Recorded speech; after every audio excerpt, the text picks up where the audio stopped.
Hello, and welcome to a Monday evening broadcast, this time on the topic of the crisis in the Catholic Church.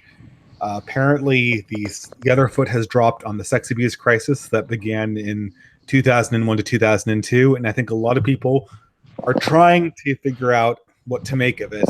I myself have been very confused, and so although I don't usually talk about Catholic things on this channel so much, I thought that it would be a good start to get the perspective of people who probably have studied it more than I have and answer people's questions. I can overview I can overview at least what I've understood from the crisis. This has largely been stirred up by the resignation of a Cardinal McCarrick, who apparently was covering for and may have been involved in, well, in, I should say, in pedophilic relations with young wards. And it's really hard to see exactly how the hierarchy has dealt with this, or to put perhaps more precisely, not dealt with it. There's all sorts of stories going on about where the corruption begins and ends. And moreover, there seems to be a sense in the laity, or a fear in the laity, that nothing is going to motivate the church to act on getting rid of these leaders or to put better ones in place. I remember reading a lot by Michael Brendan Doherty on the subject, but also more recently, Ross Douthat has been circulating a pamphlet apparently written by someone, we don't have authentication on this, of course, but apparently written by an ambassador to the Vatican, claiming that the malfeasance and cover-ups surrounding the McCarrick crimes go all the way up to the Pope himself. And so I'm just bringing on some Catholics to talk about what the extent of this crisis is, and in particular to try to talk about solutions, because I am pretty black-pilled on this subject, and it's hard to know really what to do or how to react. So joining me right now, although I think we'll have more people come on, is Normie Gardner. How you doing? And Wise Ox. Hello. I believe Normie Gardner already has a YouTube channel. I think Wise Ox is just starting his. I'll see if I can put their links in the description after the broadcast. Sometimes I forget to do that, so hopefully okay. it doesn't last too long. But does anyone else want to give any more background to the crisis? Yeah. I imagine a lot of people who aren't Catholic don't know much about this. Yeah, I want to add a couple things to your introduction there, Distributist. Just to clarify on a couple things. So McCarrick is a cardinal and a bishop before that, obviously, and he was definitely involved. I mean, as a serial pederast, of the abuser of mostly seminarians, young men, and younger, like teenagers. And there's at least one allegation of an 11-year-old boy. I want to stress that it is mostly the thing that's really corrupting here. It's really damning is that he is allowed to rise up through the hierarchy despite years of everyone seemed like an unspoken secret. Oh, this guy's gay and he's trying to seduce seminarians. So that's what's really damning. And the pamphlet actually is called a testimony that this nuncio Vigano released. He was at one point was the third highest administrator in Vatican. So he's not like some fly by night. This guy is really... I need to interrupt you here. It was my understanding that this had not been validated yet in the strongest sense. Well, a couple people have said offhand that they've validated, but the point I want to make is that this guy is like, it definitely came from him. He's confirmed his authorship of this letter. So that's been validated, and the fact that it came from him is that alone is what's such a huge bombshell. And actually, I think it's actually a very good thing, because he's basically brought things to light that we didn't know, which is really I think the most scary thing about some of these things that we don't know. But he's just brought up to light things that we don't know, and what he's brought to light basically is that back in 2002, I think it was 2002. I can't say exactly for sure. Pope Benedict Ratzinger, he privately chastised McCarrick and restricted him to away from any ministry, from traveling to a life of prayer and penance. But he did it in private. He didn't do it publicly. And McCarrick just ignored it. And once Francis came in, Vigano told him about this, and Francis said, "I don't." Basically said, "Okay," and he did not reinstate the sanctions on McCarrick, and he only did it until when it became public, like 5 years later. Which is Hold on, I want to pause just for a yeah. point of order. Are people hearing Normie Gardner at the same volume they're hearing me and Wiseox? Because to me, he sounds softer. If people in the chat want to confirm that, but please continue. Sure. I'm just going by memory, but I was just looking over this morning, and so hopefully I'm saying everything accurately. I'm probably getting some details in the years wrong, but that's the real basic thing, is that Vigano, very high up prelate, nuncio, has confirmed all these things and has said, yes, Francis knew about it and he didn't care. And it seems like this has confirmed a lot of rumors that people have been saying for years. So that's what's really devastating, especially to Pope Francis. This is why people are calling for Pope Francis to resign, is because he knew about this abuse and he did not do anything about it.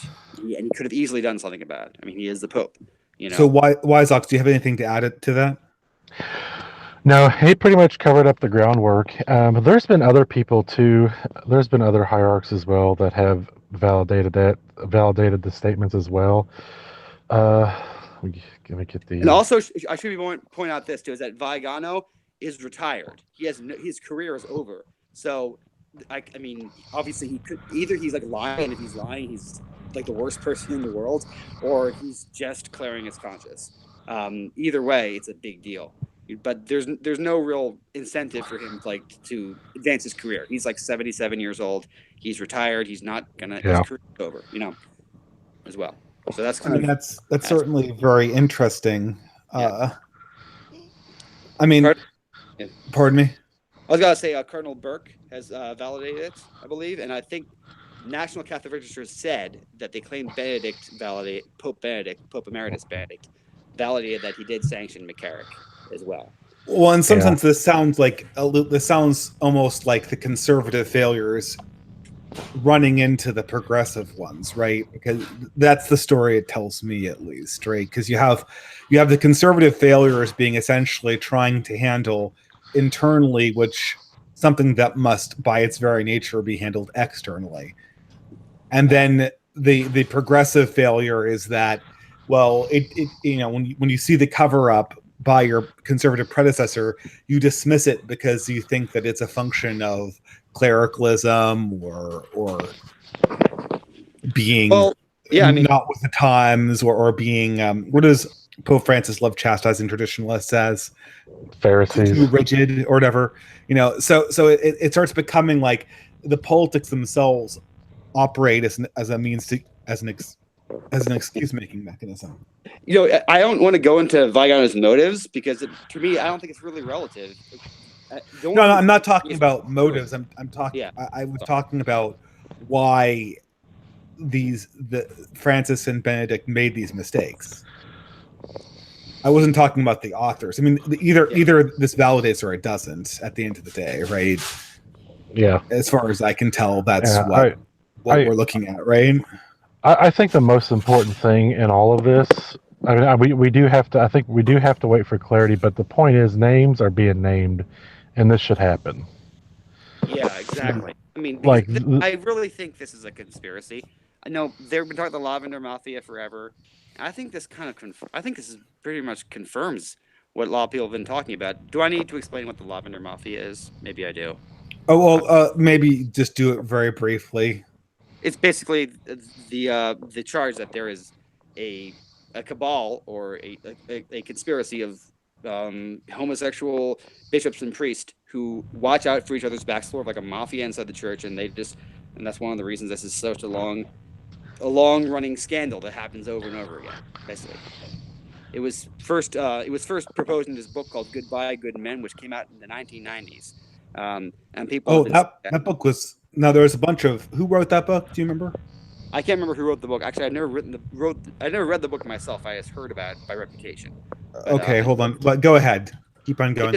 This has been a complaint that I've personally heard about. He went over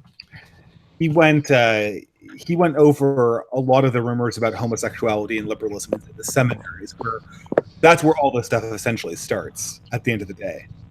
Yeah.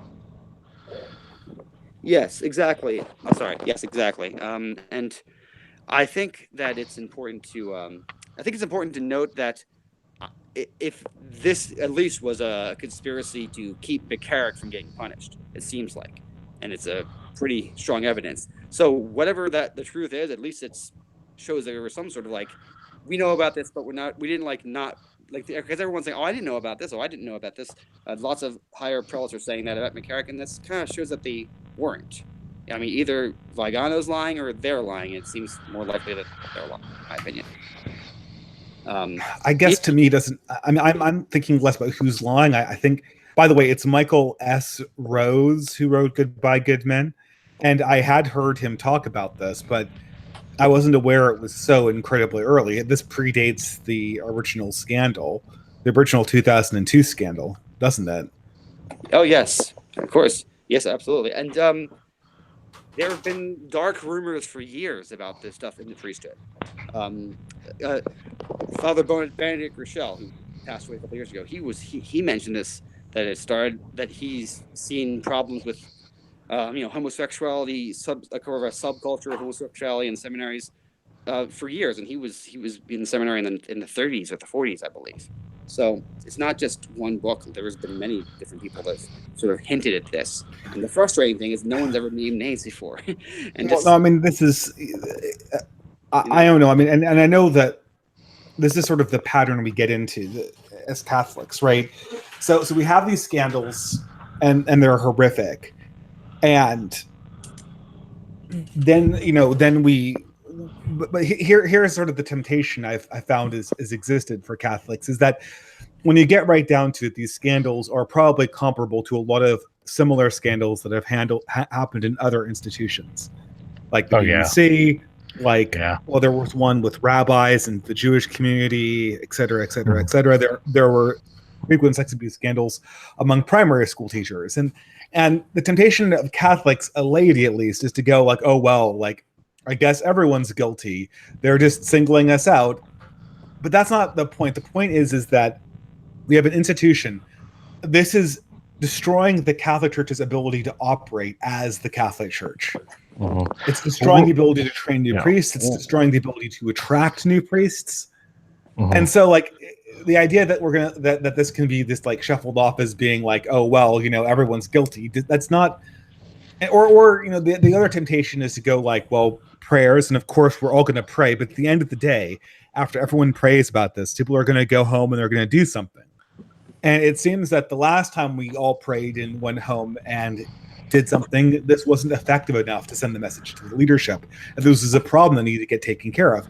And what happened like years and years and years ago, maybe that's not interesting, right? Maybe we're not interested in that. Let's just say we're not for some reason, right? The problem right now is I'm hearing horror stories continuing in the seminaries, which means that we have a very limited ability to actually get these problems addressed. If we're having a problem with the seminars, that means we can't recruit people effectively into leadership positions. yeah. Yeah. Well, I mean, I you said you heard horror stories like right now happening in the seminaries? Because I've not Well, heard. well, yeah, I've heard.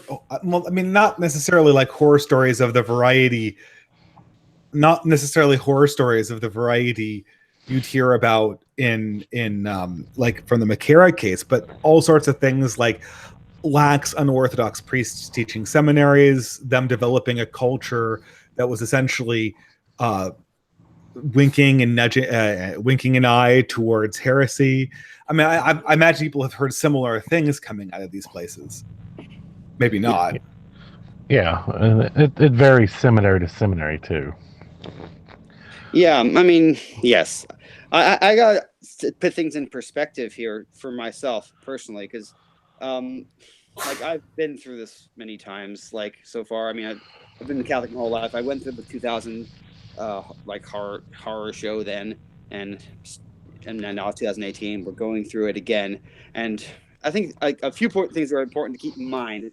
I think even though they might sound frustrating, is that one thing is that you have to focus on the facts, what we know. And the frustrating thing for me is what we don't know.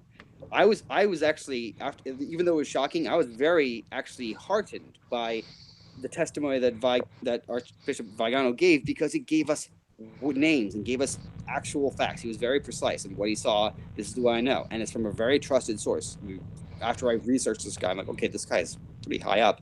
He's been really well known for years. He's been known as a honest person. He was known for an anti-corruption sort of person in the Catholic Church. So knowing the facts is actually very heartening to me. Because that's all we can do. Is the worst is if we have this cloud of, like you said, everyone thinking everyone's guilty. Now we have okay, these guys, they were guilty. Just so happens to be Pope Francis. White Sox, maybe you want to mute yourself. We're getting a lot of background noise, or just some background noise from you. Whenever you're ready to talk, go ahead. Yeah. But I'm just saying that might be something to, anyway, please continue. So with the fact that we know things is actually, I think, a big breakthrough. And I actually, I'm not going to say it's a turning point, but it could be a turning point. Knowing things and having people speak up and saying things, because the most frustrating thing has just been that people have been saying, "Oh, I know this seminary." But I'm sorry, haven't we already done this? Like this is like 2.0, right? Like I know this is like this is what's different though. And I wasn't really in the church when the first one erupted, but the first one was about priests, and it was focused on pedophilia. This is about bishops, and people were asking, why was it covered up? Now we have evidence that bishops did cover things up. Instead of dark rumors, we actually have evidence. And that's what's but then what can we do though? This is sort of the question I'm looking at, right? I mean, has anyone been reading Michael Brennan Doherty about this? I mean, he basically covers a variety of priests that they're just, it seems like the people who are Orthodox have become convinced that they have no ability to enact reform on this matter. Yeah, but that's the most saddening part in all of this, is that the faithful clergy and the hierarchs feel completely helpless. That is the disturbing part in a lot of this. Well, there are things we can do, but I mean, they're not always exciting things, but there are things we can do. I mean, it can't be just like volunteer every Saturday. I mean, like people do that, and that's not going to solve the problem, right? It's not going to solve the problem of corrupt bishops. No, it's not. I mean, this is the thing. Like, this is I get really irritated about this a lot, because you see this happen in Christian circles all the time. There's like a manifest institutional corruption that is literally tearing apart the institution, and people like they papered over by injunctions that the people who notice the corruption should go away and pray more. I'm not saying that, but no, I'm not saying you're saying that, but I've heard this a lot. Don't rock the boat. Yeah, not don't rock the boat. It's like a very particular thing that comes in Christian circles, and it kind of has it's this idea that like, well, like what we should do, really all should do is just be better, right? But what happens then is that the humble and good people go and work with their community and do the hard work, and then the corruption keeps on getting elevated ever upwards. Could I ask? This can't just be like nixed by going like go back and community build and pray. If the good people community build and pray, and the other people take over the authority structure, the church will die.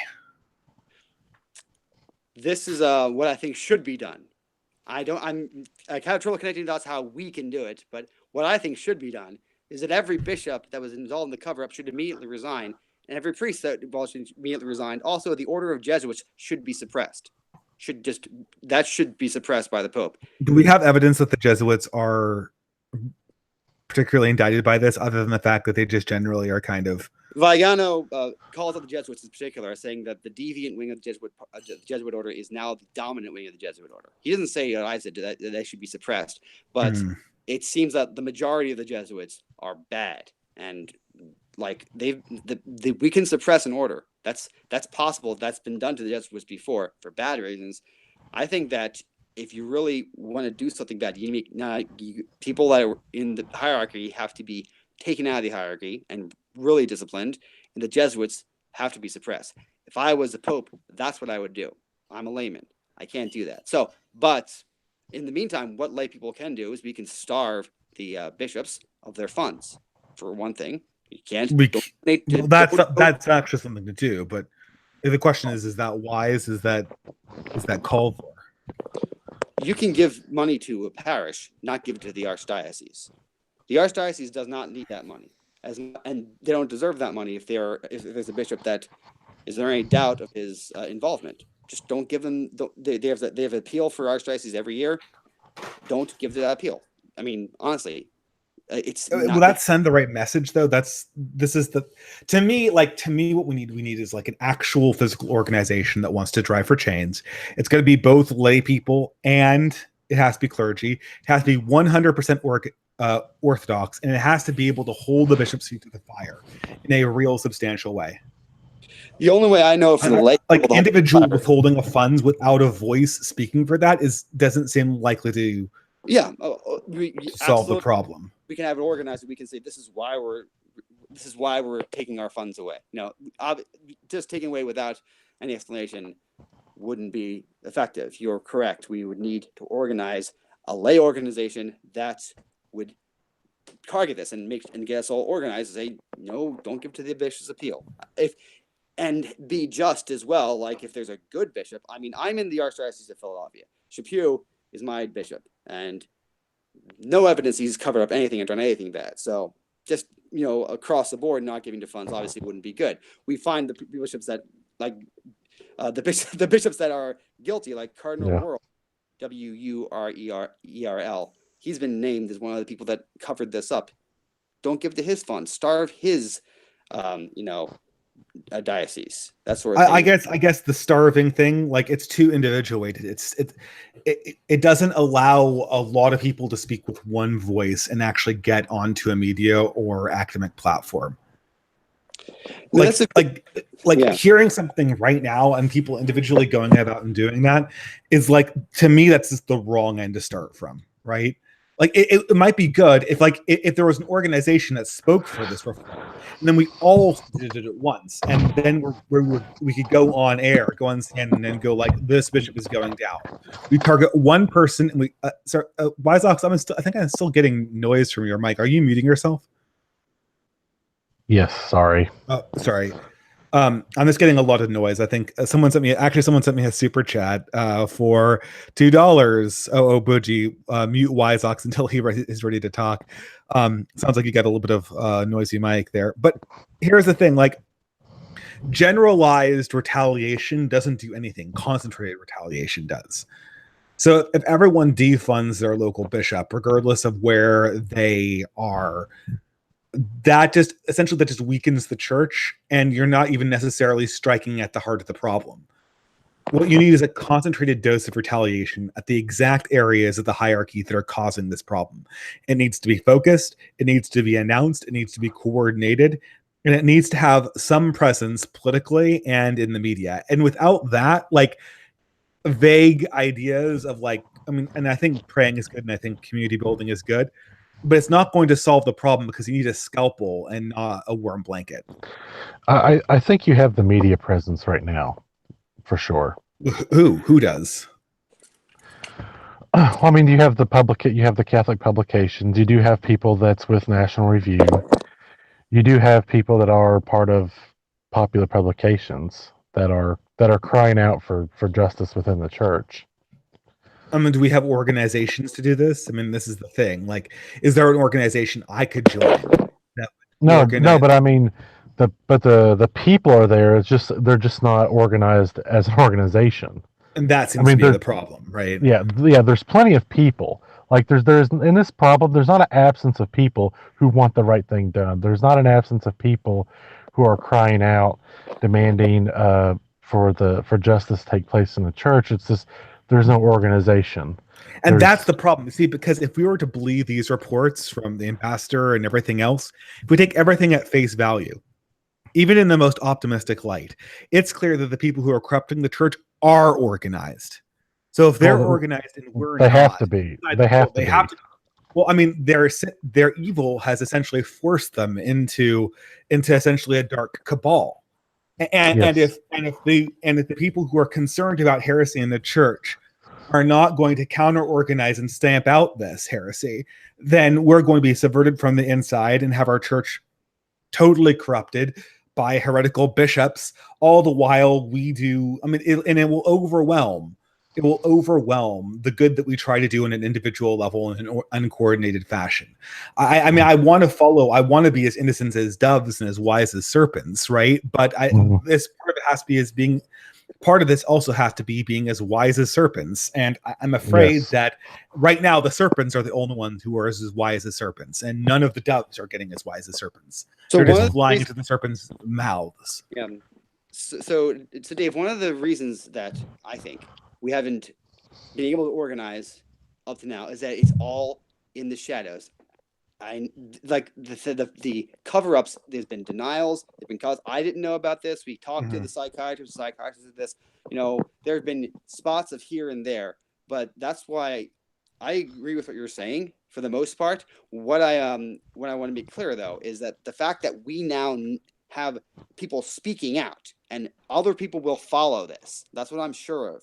That maybe. I mean, well, I'm pretty sure of it because he's so high up.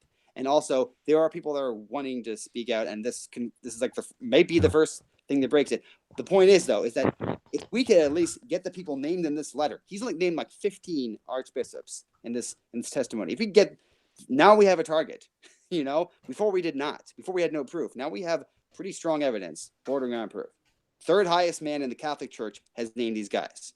Okay, great. But the thing is I know you've already confronted this, and it's going to sound like I'm just throwing it back in your face, even after you already answered this.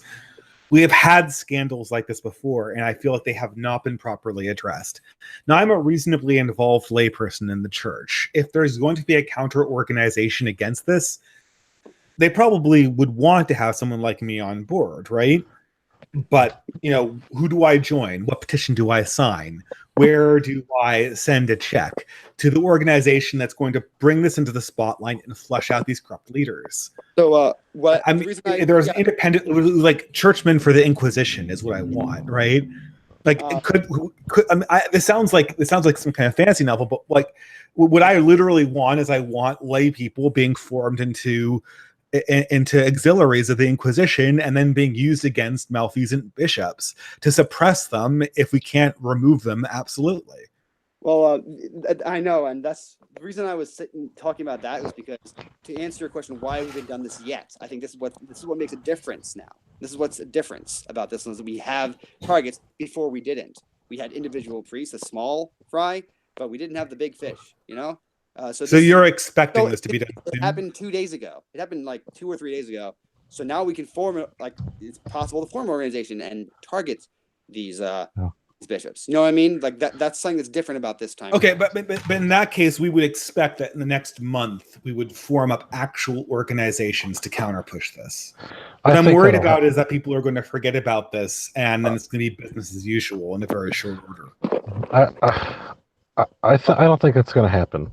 I do think there's going to be a lot more pushback from this. I think especially now with the rise of social media that we didn't have, that was not present in the early 2000s.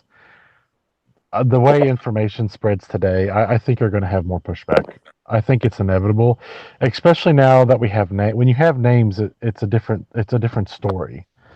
When you have names of people that are involved, you know, and it's important though that we also have to be very objective when we search the facts on these allegations, regardless how we feel about the Pope Francis. You have to be objective and we have to be objective. And but what does that mean, though? I mean, the thing is that there's two issues. The first one is like explicit malfeasance when it comes to. I'm still getting a lot of background noise from you, Wise Ox. Just check your mic. The first one is like explicit malfeasance from the leadership. Like they literally covered up for child rapists, right? Yep. Or they literally did rape a child, or essentially seduce a seminarian into homosexual activity. That's one thing, right? But then there's just, and this is what the whole Francis thing. Then there's just like the manifest incompetence in heresy and toleration of heresy that pervades the entire church, that essentially makes all of this stuff invisible until it finally explodes in our face. Yeah. And to use a analogy, I mean, like, this sex abuse is like the bubonic plague, and heresy is like the rats. We want to get rid of the Yes. bubonic plague. We've got to get rid of the heretics in the church. The rats, yeah. It might be helpful to look at how the church was reformed in the past, because it has been. Pardon me, Normie, to me, I don't know if the chat's hearing this, but to me, you're a little bit softer than everyone else. I'm So sorry. you might have to speak up a little bit for me to hear exactly what you're saying. Okay, can you hear me now? I can hear you. You're just a little bit soft. That's all I'm saying. Okay. Geez, I'm on speaker. Well, I was just gonna say. All right, can you hear me now? Sorry for the delay. No, Can you hear we me can now? hear you. We can hear you, but yeah, let's Okay, just still speak up a soft. little bit. That's all. Okay, it might be helpful to look at how the church was reformed in the past, because it has been, and there's been scandals in the past. I mean, we want a plan of action, right?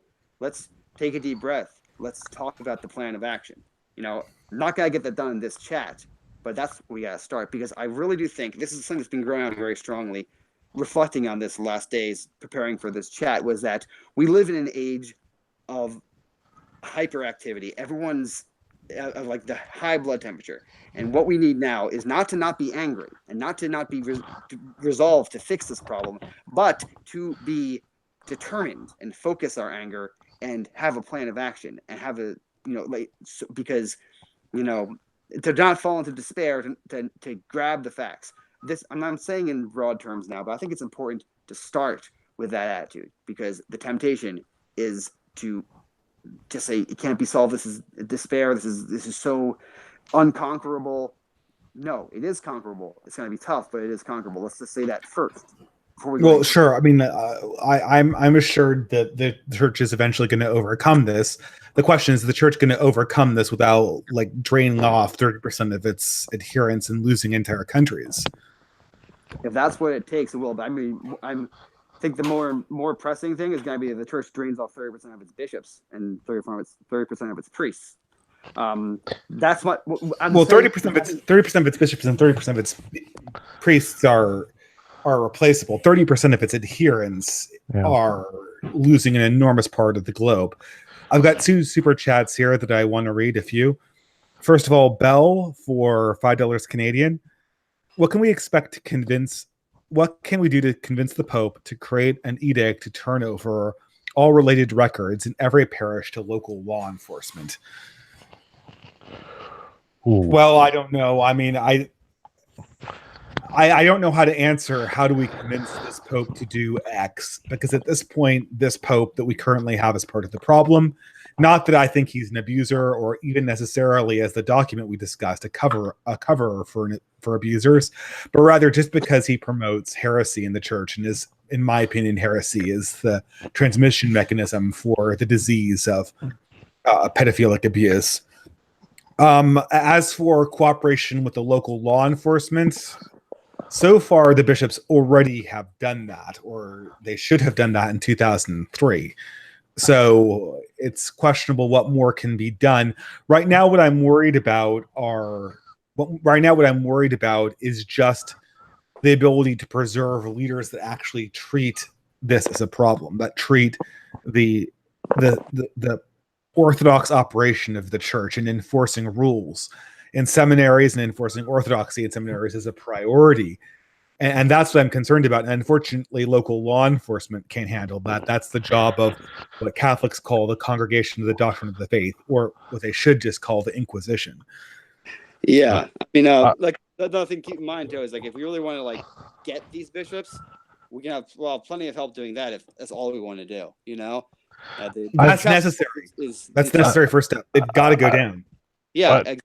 Well, unfortunately, like, I'll give you an example. The guy, the Pennsylvania, the Pennsylvania report, the AG that authored that, they deliberately hid the fact that vast majority of the people vast majority of the abuse victims were teenage boys and young men.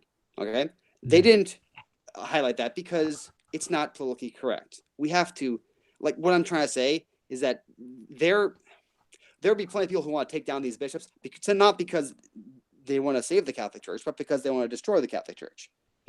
That's I mean, we gotta be clear on our goals. Okay, but it's the Inquisition's job to distinguish between claims of heresy that are legitimate and claims of heresy that are designed to undermine the mission of the church. Can you elaborate? Okay, but I mean, like, I guess I've heard this a lot, and again, I was not a Catholic in 2003 and in 2002 when the first bomb dropped, but the idea is that when a church, when a bishop comes under fire, the immediate defense is, well, the secular media wanted to get rid of Catholic bishops because they oppose us on abortion, gay marriage, and transgenderism, and maybe there is some truth to that. But a lot of times this is used to put off the necessary purge that we need to operate on heretical bishops operating seminaries and spreading heresy inside the church. And I guess that's not that's the concern that people might be using this to undermine the church is a legitimate one. It's a legitimate concern when making sure that our judgment is prudent, not in actually making the judgment necessary. Because if we don't fix this problem, then getting rid of bishops will be the least of our problems in 10 years. The church isn't I agree. I'm gonna go on to something else. The church isn't a democracy. It's not even really a fully human organization. So how do we convince the bishops and the Pope to give all their we can't just like propose a coup or something like that. That's not, we gotta stop thinking that way. I guess might be helpful. Like, just the reason I thought about the funding thing is that I was thinking about. I'm sorry. Can you hear me? Where are you going with this? There were like 3 ideas in those 2 sentences. And this is where I'm going with that. The reason I thought about the funding thing is the answer to the question is, what can the laity do? All right. Yes. You're in the Arian crisis. When the Arians had taken over 90% of the church, Arian bishops would come in, and the laity would literally lie down in front of the church to prevent him coming into the church. That's something you can do. That didn't solve the problem by itself, but it was just complete and total refusal and resistance. You know what I mean? Like, that's one thing the laity can do. And they used to chain the doors, the chapels. If we have to chain the bishops out of the church, then that's what's needed. Yeah, we'll do it. It's that serious at this stage. I can't. It's hard to make the normies. If we keep on taking dives like this in this leadership, our witness is going to be so compromised that modernity could be collapsing around us. We could have any kind of crisis of secularism imaginable, and no one will look to the Catholic Church for answers because of the fact that we are so incredibly compromised. The fact that our leadership seems to have bitten into the poisonous modernity apple much more deeply than our secular elites have. I think it's something to point out too, because when you have, like, you hear from the normies say, "Oh, the church will prevail." You know, the church has gone through hard times and it's prevailed. It's prevailed because people took a stand. Yes, precisely. Because the laity went through reform too, not just the clergy. Yeah, and I have to read some more super chats before they disappear. So the next one from Bell, $5 Canadian: enforcement for possible prosecution of all involved in the abuse. Oh, okay, I see. That's the continuation of the law enforcement one. I think the answer, Bell, is just that the law enforcement angle is an important one, but it's not for me, it's not the most important one. The most important one is making sure that the source of these abuses is cut out of the church, like the cancerous tumor that it is. And unfortunately, by the time this becomes the purview of law enforcement, the cancer is already metastasized. So California Reactionary says the answer to 2018 is 1517. A little play on Alex Jones. The answer to 1984 is 1776. Is 1517 the Council of Trent? Because if that's the case, 1517 was the Protestant Reformation. I thought that was 15. Oh yeah, you're right. It was 1517. Yeah, that's. Yeah. Well then, that was brilliant. Now we don't need. Well, I Reformation, no. Council of Trent, yes. I will never join a church started by a I will never join a church started by a Catholic priest. So the way we can combat this is absolute refusal, absolute uncompromise. The problem is with the laity is that we have compromised with these bishops too much. The bishops that do not, that we know the bishops that are hiding this because they're hiding the gay abuse, the homosexual homosexual subculture in the church. Every one of those we should just absolutely refuse to give them any money, absolutely refuse to allow them into the church. No action should be too dramatic to take. And that's going to require organization. Yeah. Yes. Well, there are. That's going to require, and I want to be involved in it. Like, I want to know what organizations are going to come out of this to actually confront the issue. And hey, people in the chat have information for me. I want to be able to put the leader of an Orthodox Reformation, Orthodox anti-heresy movement. I want to put that leader on this YouTube channel, or some representative from the organization on this YouTube channel, and then have them tell us what they're doing to fix this problem and how we can help. Not like what we hope will happen because it's so terrible. How could we not react? Because as far as I'm concerned, we've seen terrible things happen and people haven't reacted. So the mere existence of terrible things can't very well necessitate that a proper reaction is going to come into effect. The existence of names of the people doing the terrible things is a difference here. I guess maybe, right? I mean, there were names. The thing is that if you read Michael Brendan Doherty's articles, I mean, he's been talking about how, in many urban parishes, there's always like a few priests, and everyone knows they're bad, and everyone knows that, but no one has a political power to actually hold their feet to the fire. And it becomes like, I know this myself for heretical priests inside the Catholic Church in my own diocese. They're not abusers, but they're heretics. And the whole thing becomes this like, the whole thing becomes like an inside joke. Like, oh my God, it's that person again. He's spreading heresy. Like, okay, that's a joke. Ha ha. And 20 years later, he's become the bishop. I mean, this is ceasing to become funny to me. It's not cute.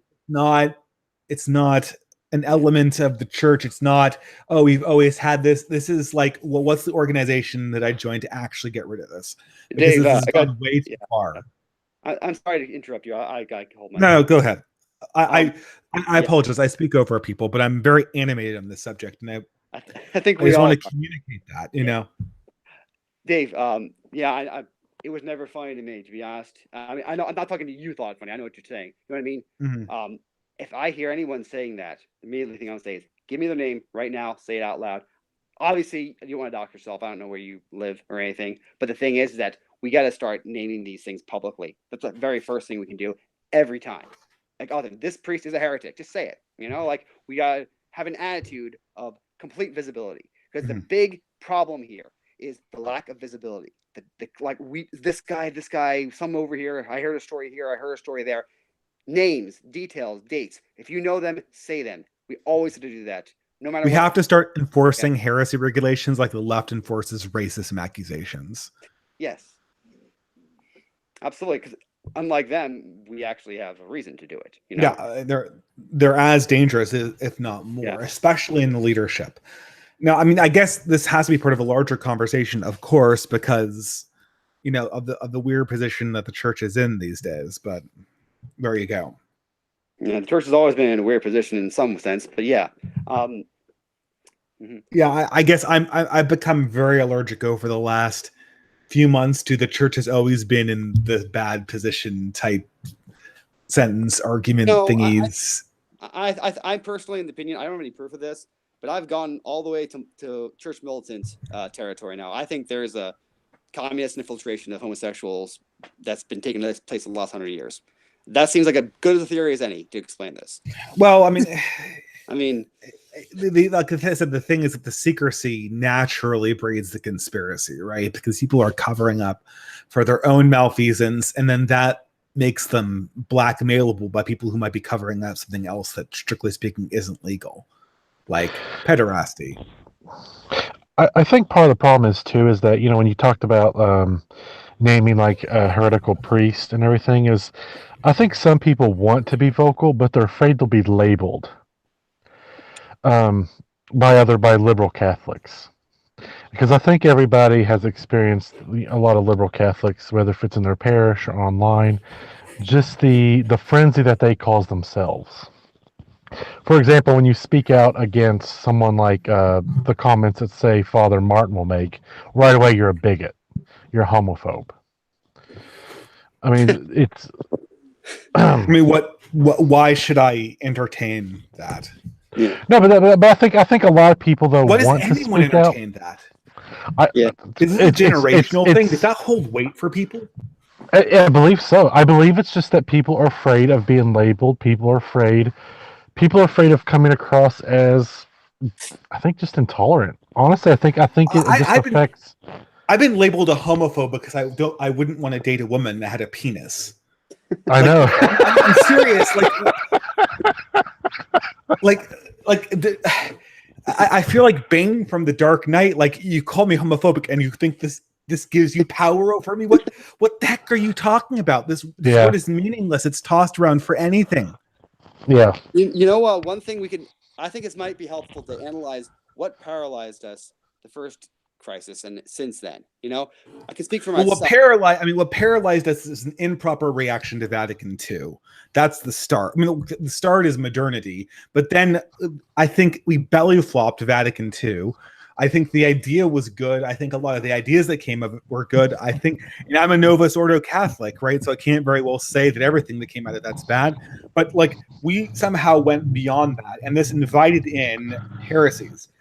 And I have to answer another super chat. Yeah, that's all true. I wanted to zoom in on something else as well, though. Sure. One thing is that, and this is a line that was pushed by the bishops, not by anyone else but them.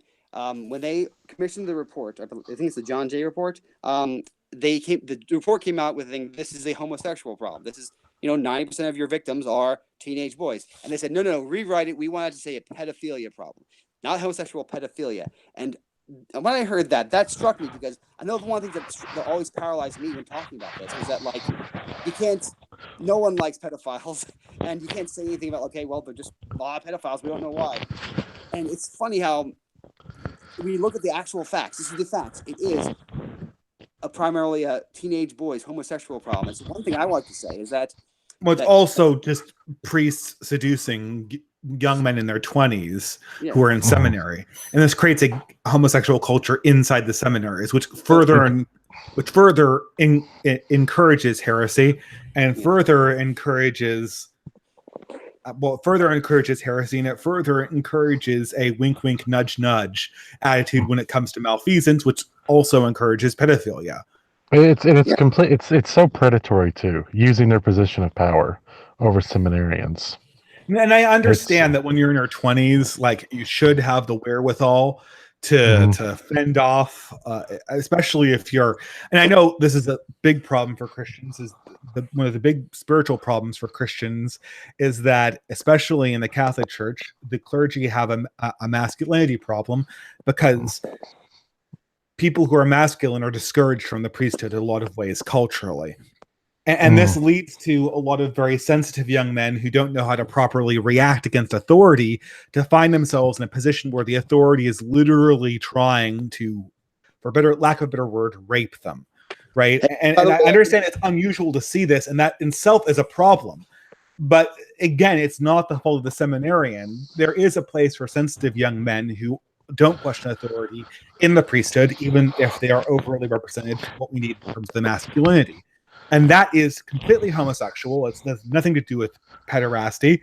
And it's also a huge problem with bringing up the next generation of our leadership. By the way, can you hear me better now? We can hear you better, but I'm afraid I don't know if it's Wise Ox. I keep on getting these background noises, and you're a little bit light. So every now and again, it sounds like you're lighter than the background noise itself. But I have to answer a super chat here from Spec7Re82 for $5 American. What are the heresies at the root of this? Well, there are two main heresies. Maybe you guys can follow this up. The first heresy is modernity. The idea that human beings are defined by consumption, that our desires are all natural and can't possibly be modified, and that institutions exist to further a utilitarian motive and deliver material goods to people in the proper amounts.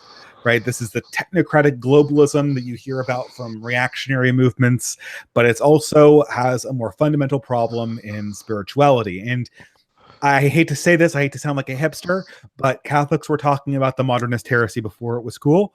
We were talking about it before the racial reactionaries in the 1920s, and we were certainly talking about it before the reactionaries of the 21st century were talking about it, and it needs to be fought. The other big heresy is Gnosticism, the idea that our bodies are bad or evil. And you see this in transgenderism so clearly. The idea that to be a woman just means to identify as a woman, to have all of these spiritual qualities. It's pure nominalism, right? If we use the right word for something that makes it true, that makes it, calling someone a woman makes them a woman. Calling something right makes it right. The knowledge that we have of the universe transcends the material reality we exist in right now, and the material reality we exist in right now has no moral bearing and no moral rightness, and there is no natural law to govern our own desires, or especially to govern our sexuality, which seems to be constantly the thing under attack, both in these abuse crises and generally inside modernity itself. But that's neither here nor there. One more super chat. Maybe you guys can react to this or answer the first one I read. Tales of Ruin for £2 British. Well, £2 I should say. Will the scandal help or harm liberal Catholicism? Any reactions to either of those things? The first one, you pretty summed it up. You summed it up very well. I can't really add. Second one, yes, I think it will. I think it'll smash. The second one wasn't a yes or no question. Will it help or will it harm? I think it'll harm liberal Catholicism in the long run. The thing about liberal Catholicism is that it gets its power, I think, really it's really a top-down movement. At least it was at the beginning. I mean, if you want to see who's more enthusiastically Catholic, who's more conservative, the laity or the priests, it's definitely the laity at this point, because they're the only ones left. All the liberal Catholics left. Yeah, there are no young liberal laity in the church right now. Yeah. And we have to make them feel that. I will say this. I think the initial 2003 scandal helped liberal Catholicism limp forward. I think the reason why Pope Francis is Pope right now is because of the 2002 scandal. I think when that happened, a lot of liberal bishops decided that they had their last chance to shore up liberal Catholicism. And when Pope Benedict resigned for whatever reason, and I'm not going to imply conspiracy, although I certainly think that might be true given what I've seen. When Pope Benedict resigned, they all came out with the same name because they had organized beforehand in order to make sure that that person would get to the top, because they knew that this was their last shot. They knew that the sex abuse crisis was their last shot to assert authority in the church. And the Pope we're living under right now is the result of that last shot attempt. And if the conservative Orthodox community inside the Catholic Church has any wherewithal ever, this will be the last liberal pope to ever take a breath on the seat of St. Peter. And it better be. After everything we've seen, we have the tools to hang them, and we need to, well, I want to say this, my YouTube channel does not endorse violence, but they've given the rope, the liberal Catholicism has given the rope for us to spiritually hang them. And we need to oblige that request. First thing we should do really is make sure that everyone knows that this is a homosexual problem. That's what it is. Okay? Because that's really important, because they say pedophile. It's not a homosexuality, it's a heresy problem. Oh, I know that. I'm saying one embodiment of that. I'm talking about messaging. Sorry, I'm talking about the messaging, okay? Because everyone says, "Oh, it's just the priests love raping little boys. It's the standard thing, it's the meme." We say, no, they're like raping teenage boys. This is a gay problem, because that refocuses it, and that takes a lot of the wind out of the sails of the liberal Catholics who are like, gay friendly, everything. Like everything's like, we can't be homophobic. The whole thing, it's the facts are on our side. It's a gay problem. That's what I'm trying to say. And having married priests isn't going to solve the problem either. Exactly. Nothing to do with marriage. It has nothing to do with women priests either. Because Lord knows there's one way to satisfy pedophiles. It's to marry them to heterosexual women. Yeah, exactly. Yes. So we focus it on the truth. The truth is that this is a gay problem, because that links the pedophilia thing, so-called pedophilia almost, to the homosexual cabal of bishops and priests. It links them together. You have a gay guy in the seminary. He's got to become a priest. He's got to start praying after the young boys, 14-year-old boys, 15-year-old boys in his thing. It's the same. It links them all together. And that People ask me all the time if I could make a movie on Catholicism, what would the movie I make be? I'm beginning to think the movie I would make would be the movie that would illustrate exactly what you're saying. The fundamental link between heresy, homosexuality, and pedophilia inside the leadership of the church. A spotlight, but one that actually is honest about what's going on. Because you've noticed, the one thing that's keeping that is consistent in these stories is that the offending priest is always of a more left-leaning persuasion. Almost always. I'm sure there's exceptions. I just haven't heard them yet from the stories that I've read. I also think too that there are. I think the church should reform itself in a lot of ways. I think there's a lot of things. There's a lot of things, particularly in the structure of the church, that if it was reformed, there would be more accountability and less secrecy. There's been a lot of people writing recently on what's called the mega diocese. Like the dioceses in North America are just too big. Like it is impossible for a bishop to be a successful overseer of a certain amount of parishes. Yes. Take for example New York. It's just absolutely impossible. I mean, there's more parishes in New York, probably in the New York metropolitan area, than probably the majority of the state I reside in, Kentucky. Probably more parishes in that one region, and we have like 4 or 5 dioceses in the state. But that's a huge problem. Yeah, it might be an opportunity though, if you think about it, right? Yeah, I mean, it might be an opportunity if that is the problem you institutionally address. You could essentially take malfeasant bishops, essentially just board them up into an isolated room where they have absolutely no political power, institute Orthodox leadership because they need help administering their mega parish or mega diocese, I should say, and then successfully, and then when they die, replace them with something. Replace them with 3 people who are Orthodox, right? There are mechanisms that we have to take out the trash, and this can't. First of all, this needs to be led by the clergy. We need to have a group of clergy that we actually trust. But would it also be followed up by the laity to politically pressure people to make sure that this actually happens? Yeah.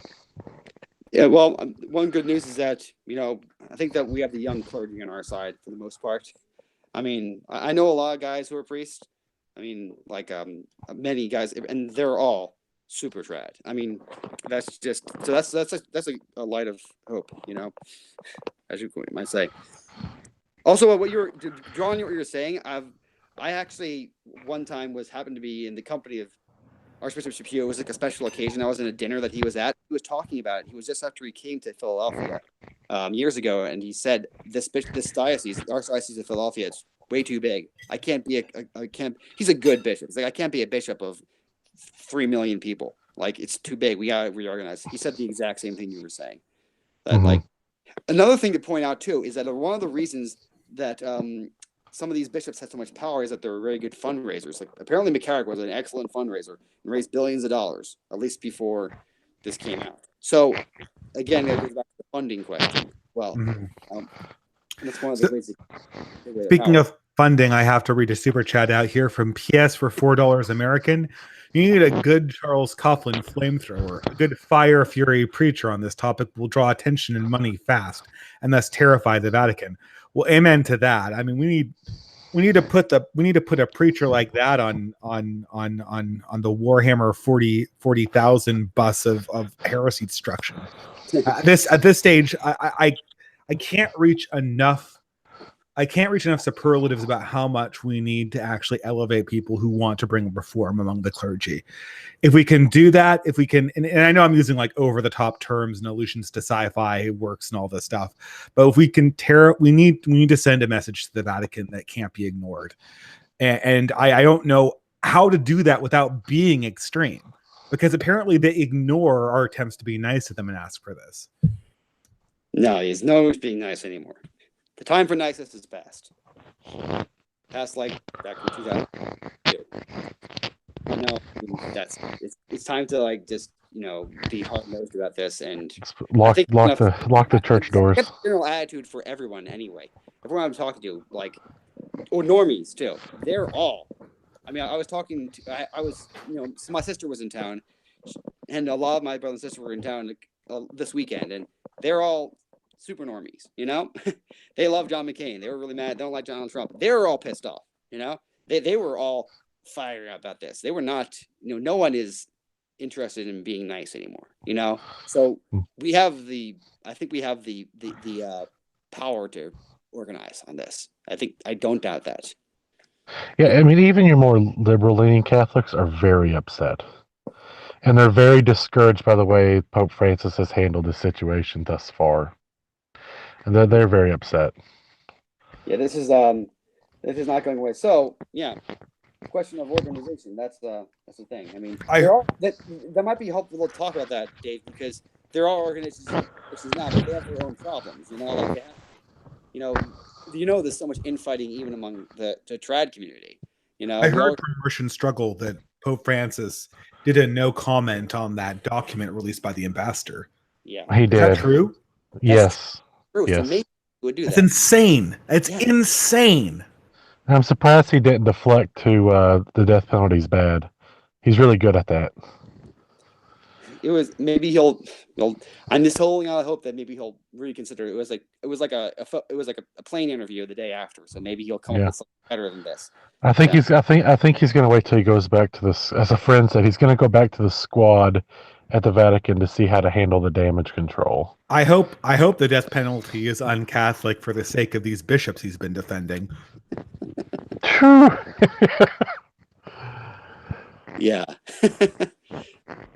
No, but I mean, I think another thing too is like I think the seminaries though is where it starts. I mean, the seminaries. Honestly, the seminaries they should just. I think they should do away with the seminary model altogether. I think they should go back to. I think they should have some sort of a apprenticeship where you serve at one parish and you have your education formation, but it's mostly done through a parish or it's done per each diocese, as opposed to the seminary model we have. Mm-hmm. Because also seminary doesn't teach seminarians about parish life. It doesn't prepare them for much of the obstacles that they're going to face once they become ordained. No, it doesn't at all. It doesn't. I mean, it does provide. It does give them, usually, if it's a good seminary, excellent theology, but it doesn't prepare them for running a parish, which is what parish need. I think that might be. Here's the thing to keep in mind. I think when I keep focused on the core cause of this problem, I think, which is the heresy and which is the bad priests and bishops that are doing this. Because yes. Keep in mind that before, in I don't know, 100 years ago, we had the same model of seminarians and it worked fine. It wasn't like that was the problem. The problem was the people, not the institutions. I at least, I could be wrong on that, but just keep that in mind too. There's definitely room for improvement, but the core problem here is the bad men. Right. I mean, the seminary model is an old model, but the organization needs to change. That's clear. Yes. I think seminarians need to be better prepared. Yeah. Because I think if you're going to seminary, you're already pretty theologically minded, and have already studied theology to a large extent. Mm-hmm. But I think as far as just priest formation for parish life, I don't think seminary. I don't think they're adequate enough when they graduate. I mean, this is what a lot of priests have told me. A good friend of mine who's a priest, his first confession that he heard was from a woman who had 3 children that she's having an affair and she doesn't really want to stop. And he's like, well, nothing in seminary can prepare me for this. I wish someone would have told me how to handle these things before I was ordained, I don't know how to answer that one since I'm not a priest, but wow. Yeah, I'm sure there can be. I'd like to talk maybe about the organizations that exist now. Like say it's like something like churchmilitant.com. Do you see there might be problems here that we need to solve? Like with those so much bickering within the track community. There's so much infighting, and I will say it's fascinating. A lot of people who have been very critical of Church Militant and those other type sites have apologized publicly because they now see that there was probably some truth to what Church Militant has been saying. I mean, And that is, I think I'm about to give Church Militant my golden star of prophecy here. I mean, but for a lot of public Catholic figures to just go, you know what? Like, I mean, publicly apologize on Twitter. Like, yeah, I think I owe you an apology. Like that was that was pretty telling. I saw a lot of that today and yesterday. I guess what I'm trying to ask is, what are the problems you can see in organization, like the things that will trip us up, and how do we get past those? Like, why hasn't Church Militant, for example, succeeded in the past until this revelation? Like, what have they doing? Have they been doing something wrong that we could improve on, or have they been doing something right and we should learn from? I guess maybe we can explore that, to make an organization. I mean, it's hard to say. I mean, the first problem is that we just have a huge vocation difficulty and a difficulty attracting clergy that are very motivated to shake things up. Yeah, I think a lot of people want to be priests because they want to live a quiet life. In some ways. I think that will be solved with a return to orthodoxy. I really do think that, because I can see that in the seminaries run by bishops who are good and do, like strive in orthodoxy. They're seeing a reversal of the problem, like in Denver where Chaput was there. So here's hoping. That's the best way to solve that, in my opinion, is going back to orthodoxy. Stop the poison in the seminary. I've heard stories about no, I can't say it, actually. Incompetence. Never mind. Can't say it. Just to say that there are people against. Everyone here has heard horror stories from seminaries, right? Yeah. I certainly have. I mean, that's the beginning of the problem, right?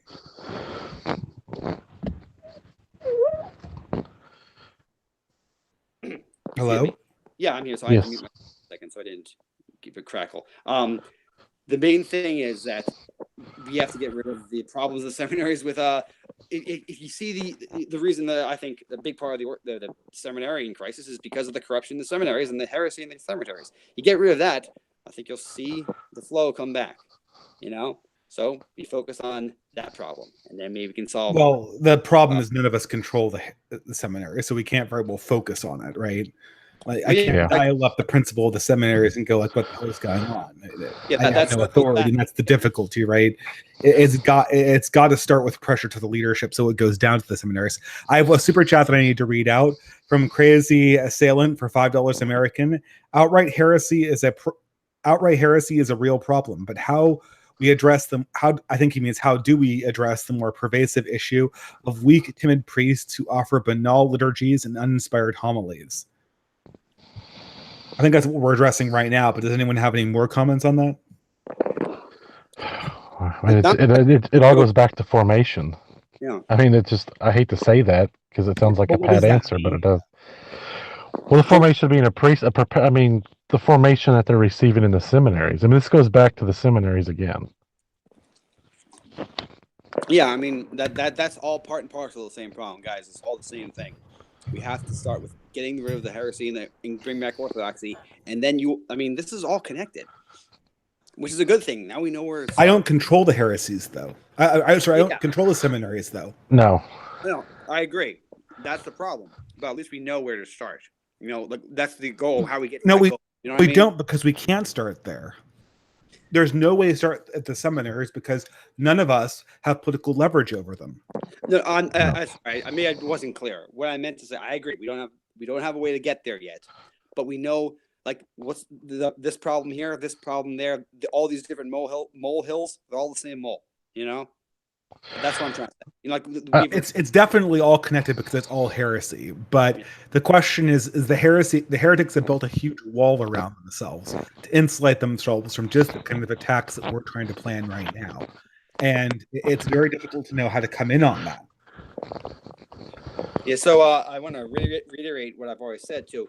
What we do: cut off the funding, link it to homosexuality, not pedophilia. There's two ways we can start to win this a fight. You know, because that cuts those two walls that they have built up for themselves.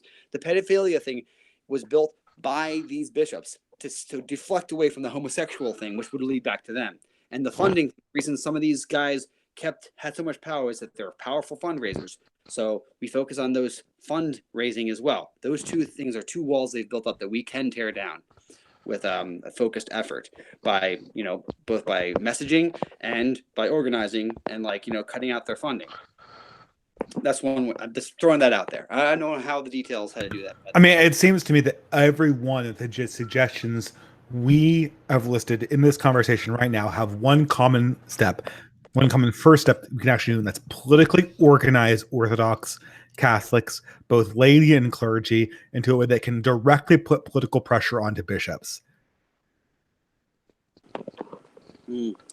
Yes. I'm not sure exactly how we put pressure on them with those two, besides funding, and things. So that's one question I don't have an answer to yet. And I'd love to hear some suggestions on those threats. But yeah, I don't know what does the left do if they have somebody they hate. What do they do? They march and scream at them.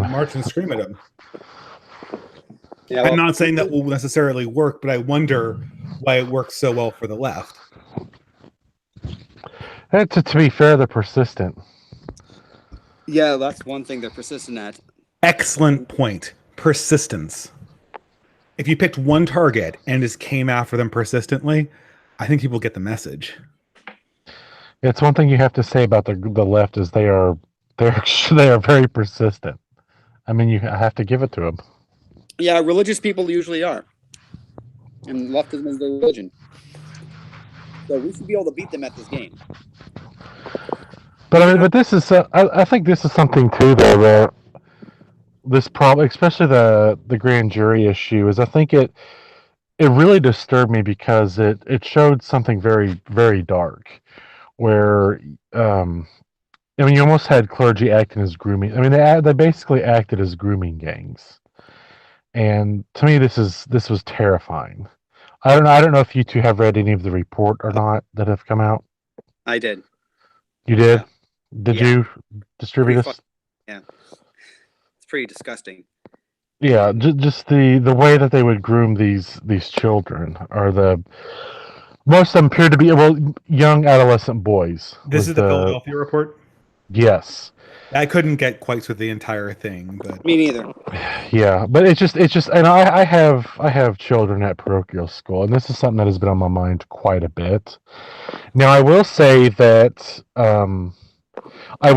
when it comes to the schools, they do an extremely good job at vetting people and training people. Yeah. Each diocese has what's called the Virtus system. And so every 60 days, I have a federal background check ran on me. Yep. Automatically. Mm-hmm. And the training is very good. Like if someone wants to volunteer, like at a parochial school, or if you have a child at a school, I would highly, highly suggest taking the training, because they do teach you and show you how to spot out people, how to spot predators. I mean, it is very good. That is one thing that the church has responded very well with in that regard. Yeah, that would be really good if we could extend that system, but that's definitely a secondary targeting system, because you can't just deal with a legal problem and leave the heresy intact, because the legal problems will spring back up again. So I have another super chat to read by California Reactionary for $2 American. He says, the Donatists were right.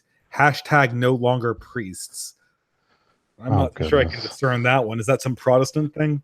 Donatism, it was an early heresy. Donatism was a heresy back from the really early days of the church. It was to let people back in who had sacrificed the idols under the Roman persecution. Saying they're no longer priests. I'm not sure if that's exactly relevant today, but I'll say this. I don't think you can fight heresy with more heresy. It's like trying to dig your way out of a hole. Right. It's basically a style of mercy, but that's not what we're talking about, because I'm not saying they can't be Christians anymore. I'm just saying they can't be priests anymore. Like like that's the Donatists wanted to kick any Christian who had sacrificed idols out of the church and never give him absolution. Can't do that.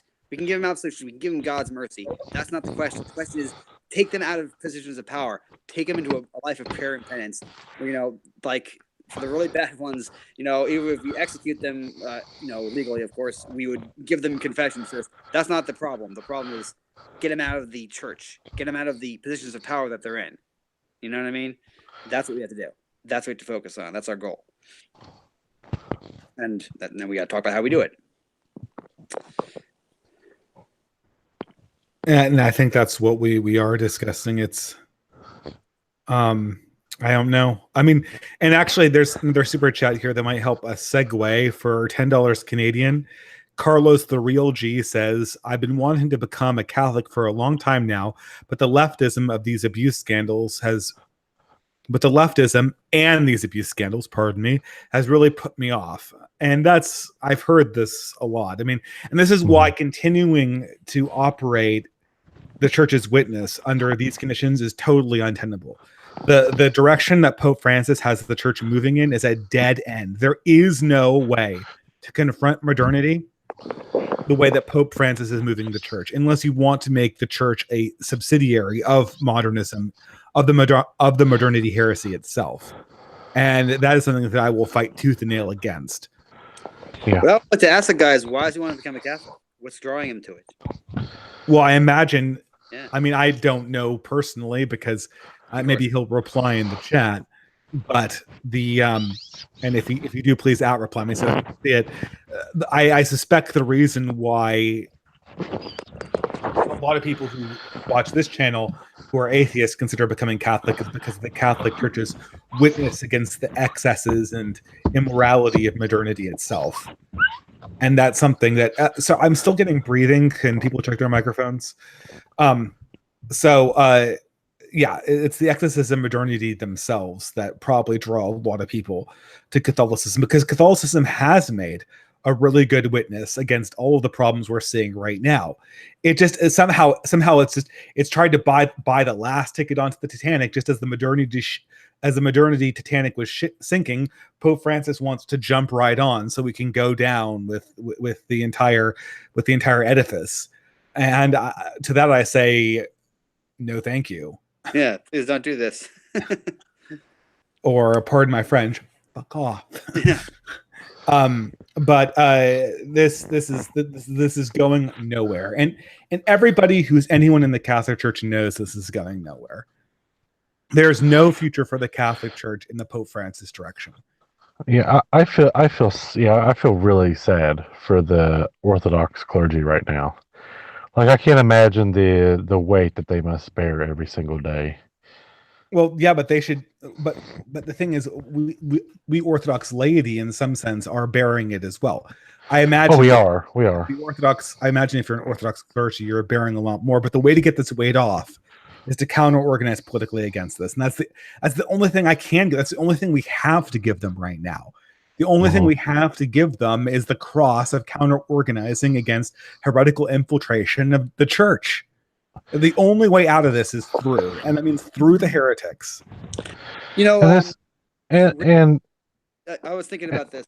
So, I'm sure there are these already. If there aren't, we should. One way this could take shape is perhaps I'm thinking about like some equivalent of ratemyprofessor.com, where you rate like the idea of we find people who are heretical. We say, okay, they're doing heretical things. This person, this priest went to confession. He gave me bad advice. This priest at the homily, clearly said something heretical. So instead of gossip, we have ratings, this orthodoxy ratings, because that alone would be a good help. I mean, that would be helpful because we could say, okay, now we know, like a rating of, parishes, There is something called Novus Ordo Watch, but it's abused, and that's always the difficulty, right?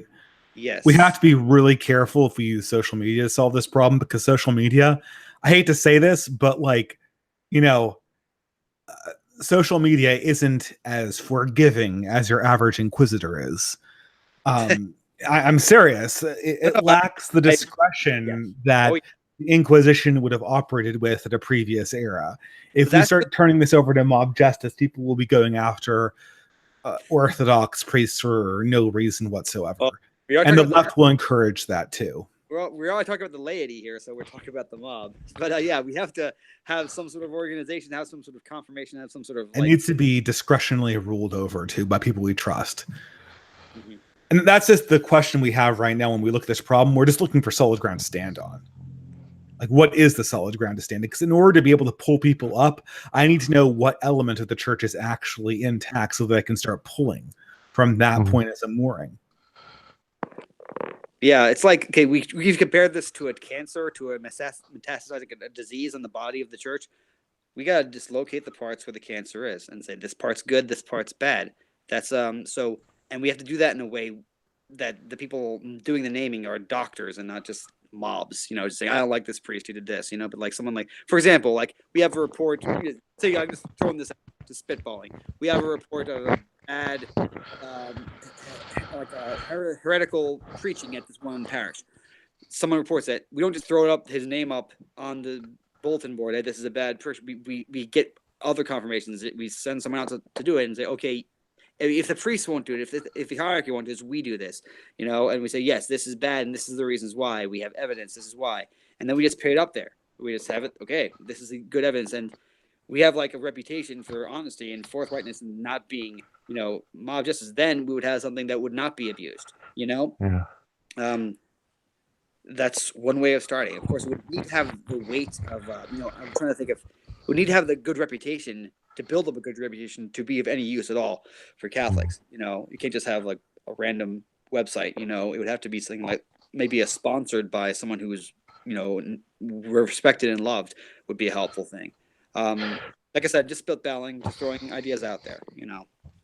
No, I think that's, again, you know, this is what it always comes down to is leadership. Yeah. At the end of the day, bad decisions are made by entropy, by things just falling apart naturally. But good decisions only come from leaders who are invested and who have skin in the game. And this is what people are lacking right now. Now, I'm hoping that there are actually, I'm not hoping. I know that there are great leaders in the church that will be able to take this on. The thing is that they don't seem to be in leadership positions, or they don't seem to be motivated enough to do the necessary political organization that we all know needs to be done. And that's just what we need. We need to tell the good priests, this needs to be done. This needs to be done. And we have your back. Yeah, that's important. Yeah, because I mean because it will take laity to do more of the hands-on organizing, I think, than the clergy. Yeah, I think the laity have to support the clergy in the move. You know, one thing's important to know is that one of the reasons this is festered for so long is that the good clergy they are under the control of these people. They can't act they're not as free as we are to act, you know?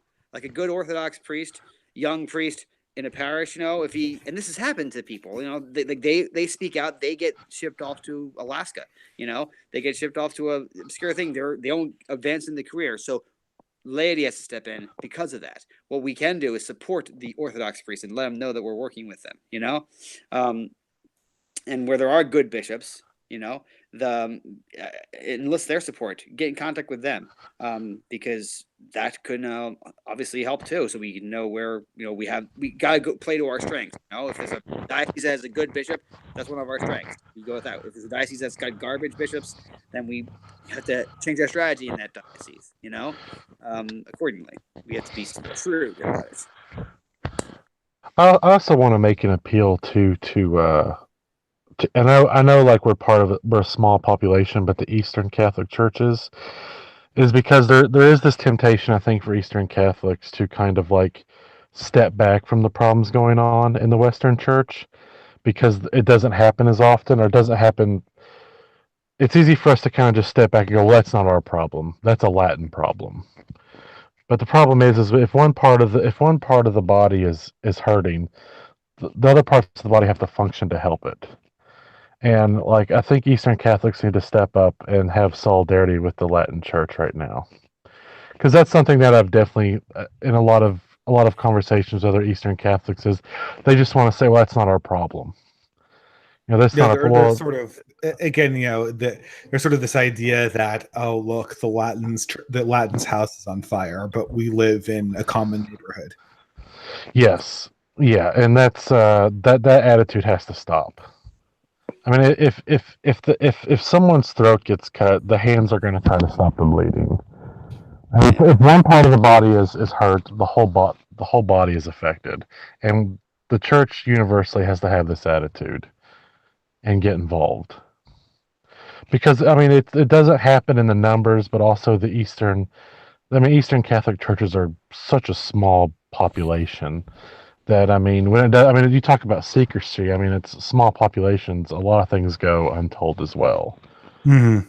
But there is that temptation. Oh, that's just those Latins and their crazy, their modern liturgies, and that's what they get. We're just gonna come over here to our little ghettos. But Yeah. that has to stop.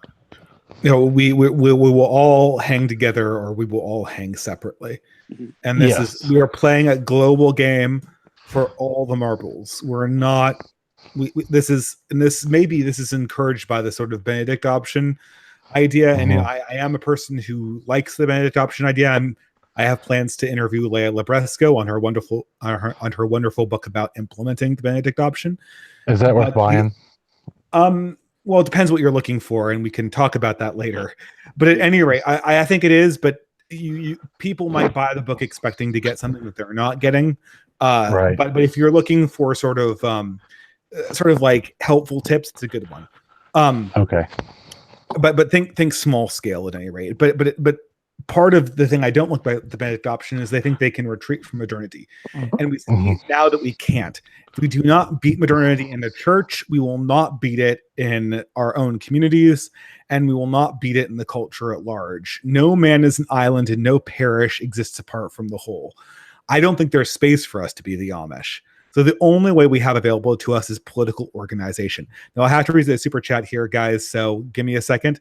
Actually, I'll read both of them. So from PS for for $2 American, he says, no strong reactive, perhaps reactionary preachers equals your clergy is dead. I think that's true. I actually think that the solace of the Orthodox clergy should be anger at this stage. I don't.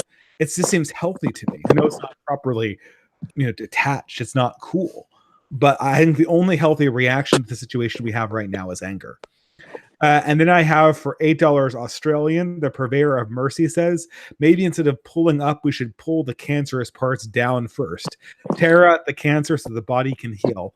I think it's part of the same process. You pull the heretics down so the Orthodox and the holy can be elevated.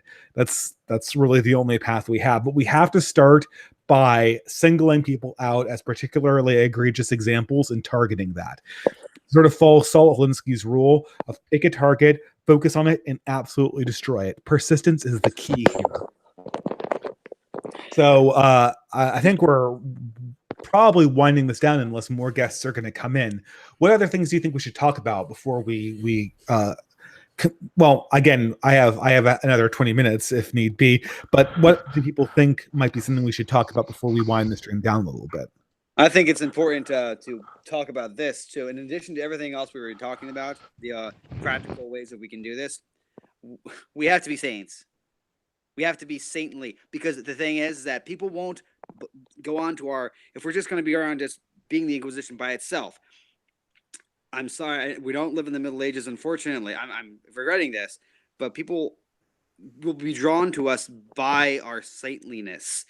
And then Orthodoxy has to be accompanied by saintliness, so we have a bigger appeal. I mean, obviously, we want to be saints for that reason, but for all the reasons, we should be saints itself, for Christ. Yeah, yes, exactly. Because but I want to say this too. Like, I've noticed that people avoid conversations about organization and reform by pointing out personal flaws of the people trying to institute the reform, and I'm tired of it. It's just bullshit. I have no patience for that. Well, I know, but like, yeah. I think you're absolutely right. We need to strive for sainthood. Yeah. Like, work on your prayer life. But it's like saying, It's like saying that I can't call out a corrupt politician because I've been lax on my exercise and haven't eaten right this week. I mean, if that's the excuse, right? It's That is nonsense. strategy. Then we will never get reform. You won't get reform in any part of life with No, you with won't. that attitude. We also have to realize that the reformers are going to be flawed humans.